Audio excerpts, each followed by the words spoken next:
নমস্কাৰ বন্ধু বান্ধৱী তথা আত্মীয় স্বজন মই মোৰ চেনেল ডি হোম বনানিজ ফেমিলিলৈ আপোনালোকক পুনৰ স্বাগতম জনাইছোঁ। আপোনালোক নিশ্চয় কুশলে আছে। আজি মই কেপচিকামৰ বৰ বনাই দেখাবলৈ লৈছোঁ। তাৰ বাবে মই গোল আকৃতিৰ কেপচিকামটো লৈছোঁ। সেই কেপচিকামটো মই ভালদৰে ধুই টুকুৰা টুকুৰিকৈ কাটি লৈছোঁ আৰু বৰৰ ঘোলটোৰ বাবে লৈছোঁ মই প্ৰায় 3 টেবুল চামুচমান বেচন। মই চামুচেৰে জোখ কৰি দিয়া নহ'ল, আন্দাজ কৰিয়ে দিছোঁ। ঘোলৰ পৰিমাণটো আপোনালোকেও আন্দাজ কৰিয়ে বনাই ল'ব পাৰে। আপোনালোকৰ কেপচিকামৰ পৰিমাণ কিমান সেইখিনিৰ ওপৰত নিৰ্ভৰ কৰিব আপোনাৰ ঘোলৰ ব্যৱহাৰ কৰা সামগ্ৰীসমূহৰ পৰিমাণ। এতিয়া ইয়াতে দিছোঁ মই কৰ্ণফ্ল'ৰ প্ৰায় 2 টেবুল চামুচমান। কৰ্ণফ্ল'ৰ নাথাকিলে আপোনালোকে চাউলৰ গুড়িও ব্যৱহাৰ কৰিব পাৰে। এতিয়া দিছোঁ ইয়াতে মিঠি শাকৰ পাত অকণমান। কৰ্ণফ্ল'ৰ আৰু চাউলৰ গুড়ি আদিয়ে বৰবোৰক মচমচীয়া কৰি ৰাখে, লেহুকা কৰি নেপেলায়।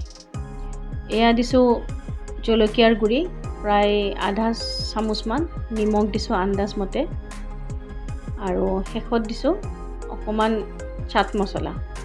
চাট মছলাই বৰকেইটা অকণমান সোৱাদ বঢ়ায়। এতিয়া মই পানীৰে এইখিনি গুলি ল'ম।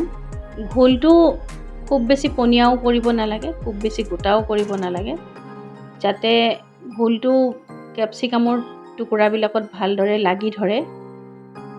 ঘোলখিনি ভালদৰে মিহলাই ল'লে হ'ল, যাতে লাড্ডু হৈ নাথাকে বেচনখিনি।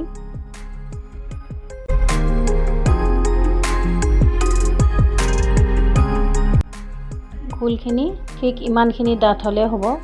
এতিয়া কেপচিকামৰ টুকুৰা এটা অকণমান লুটিয়াই চাওক গাটোত ভালদৰে লাগি ধৰিছে নে নাই। যদি বেছি পনীয়া যেন লাগিছে অকণমান বেচনৰ গুড়ি দি দিব পাৰে, আৰু যদি বেছি গোটা হোৱা যেন পাইছে অকণমান পানী দিব পাৰে। মোৰ প্ৰায় ঘোলটো জোখতে হৈছে। এইফালে কেৰাহী গৰম হৈছে। কেৰাহীত মই মিঠাতেল দিছোঁ। মিঠাতেলখিনি ভালদৰে গৰম কৰি লৈছোঁ।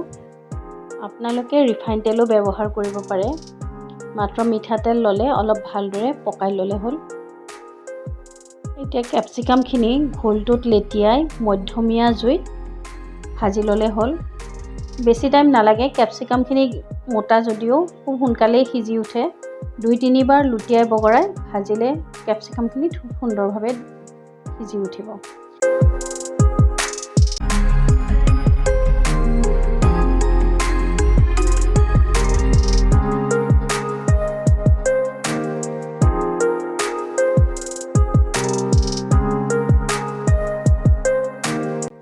এনেদৰে বনোৱা কেপচিকামৰ বৰ মোৰ ল'ৰা ছোৱালী দুটাৰ খুবেই প্ৰিয়।